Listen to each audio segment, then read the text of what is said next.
Every day, before our eyes, liquids seem to disappear into thin air.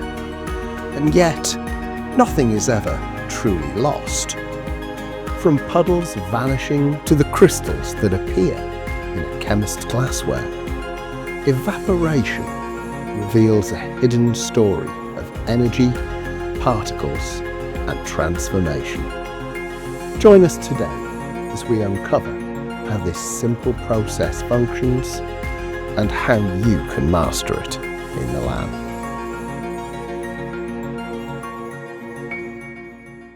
Welcome to the second of our separation technique videos. If you're looking for a general overview of separation techniques, then click on the link above and it will take you right to it.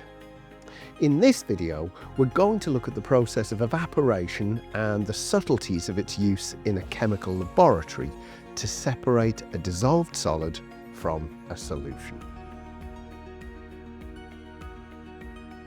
Evaporation is when particles from a liquid transfer into the gas state.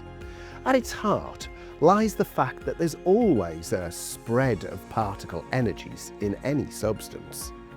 In a liquid, the particles dance around each other, exchanging energies and positions. This means that at any time, some of the particles will move more lazily, whereas others will move with enough speed and energy to break free of the surface and leap into the gas state. This happens at every temperature above the melting point, and as chemists, we're going to use this fact to separate a dissolved solid from the liquid part of a solution.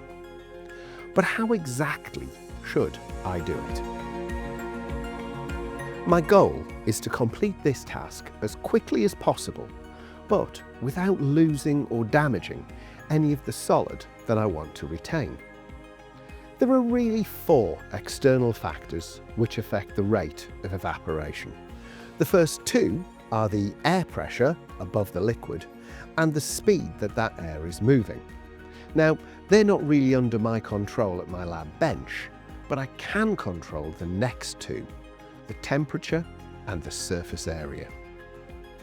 The more surface area that is available to my liquid, the more chances there are for the particles to leap into the gas state. This piece of equipment, an evaporating basin, ensures that I have a much larger surface area available than I do with this sample here in my beaker.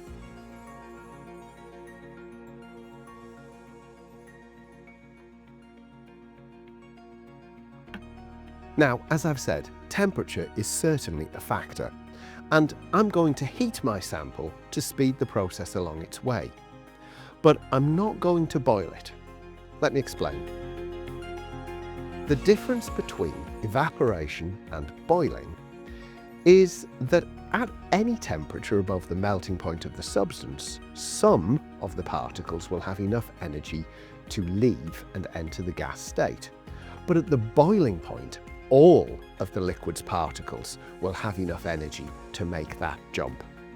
And this causes the formation of bubbles of the gas state within the liquid, and effectively a rapid and violent transition into the gas state. Now, if I'm heating my mixture to remove the liquid, this could result in some splashing and spilling of my liquid, which would result, of course, in my loss of some of my solid.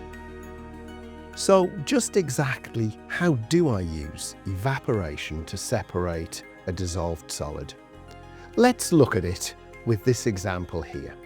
I've got a solution of copper sulfate in water, and I need to remove the water and leave beautiful crystals of copper sulfate behind.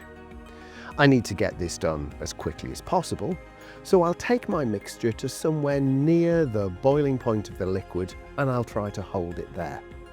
If I was in the kitchen, I might talk about simmering versus boiling the mixture. In other words, I want small, gentle bubbles of gas forming, but not the large bubbles associated with a rolling boil. I'm trying to remove water, and so that means I'm going to try and hit a temperature of somewhere between about 90 and 95 degrees Celsius. The simplest setup for evaporation is this. I just have my mixture sat in an evaporating basin, on a piece of gauze, on a tripod, above a Bunsen burner.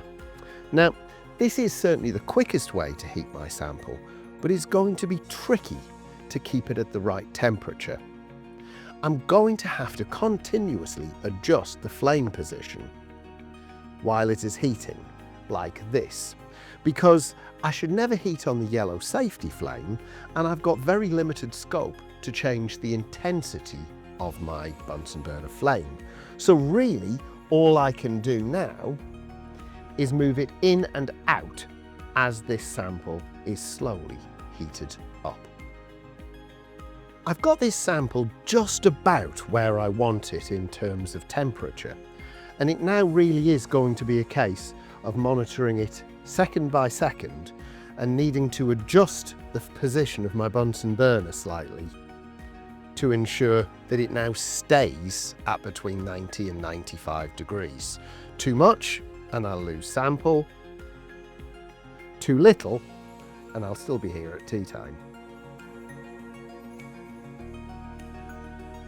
A more elegant solution is to put a water bath between my sample and the gauze. Now I'm heating the water in the water bath rather than my sample directly.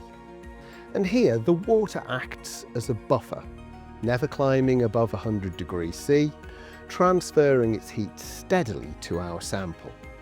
For GCSE Science, this is the method to remember: evaporating basin, water bath, gentle heating. Now, I still need to use some care to keep the water in the water bath from boiling too rapidly, but with it being a much larger volume of liquid, it makes this a much easier task. And when do we stop heating? Well, when the first delicate crystals begin to appear at the surface. Then patience takes over, as I must now allow the last bit of liquid to evaporate slowly at room temperature and allow nature to take its course. The reward will be brilliant, sparkling crystals. And it also ensures that we don't lose or damage any of our sample by splashing the mixture or overheating it, which may cause it to undergo thermal decomposition or other chemical changes. Mentioning this slow step is particularly important for the exams, as there's usually a mark available for remembering to add it in. As a final touch, if I thought other chemicals may remain on the surface of my crystals, any impurities, I would give them a quick rinse with some ice-cold pure solvent, and this would ensure that the surfaces of the crystals are clean without redissolving them. In a modern laboratory, you'll probably hardly ever see a Bunsen burner used to evaporate a solvent. It's much more likely that you'd see a hot plate similar to this one used to heat the sample. And although you will probably only deal with evaporating water at GCSE, what about other solvents? The method is largely the same, but now the use of a hot plate like this one is essential, as other solvents might be flammable, and putting them near the naked flame of a Bunsen burner would be very dangerous indeed. Another safety point is that many of these solvents are not good for us if we inhale them, and so you would need good ventilation, possibly the use of a fume cupboard, or as a last resort, personal protective equipment such as this solvent-rated face mask here. To allow us to work at lower temperatures and still evaporate solvents quickly, chemists have a final trick up their sleeves. We can increase the rate of evaporation by lowering the pressure and increasing the surface area of our sample. This piece of equipment is a rotary evaporator, and it does both of those things by rotating the sample while applying a steady vacuum to lower the pressure inside the vessel. That's advanced stuff, But you might get a chance to use equipment like that at A-level, and you'd certainly meet it at university or if you got a job in an industrial lab. So at least now you know it's out there. Questions about evaporation are pretty common in GCSE exams, and they can be worth several marks. So it's worth learning a standard answer such as this one. Place the solution in an evaporating basin. Put the basin in a water bath and heat over a Bunsen burner, or with a hot plate, to a temperature just under the boiling point of the solvent. That'll be about 95 degrees Celsius if it's water. Allow most of the solvent to evaporate, and then remove the heat source and allow the remaining solvent to evaporate at room temperature. Finally, rinse the crystals with a small amount of ice-cold solvent and pat dry.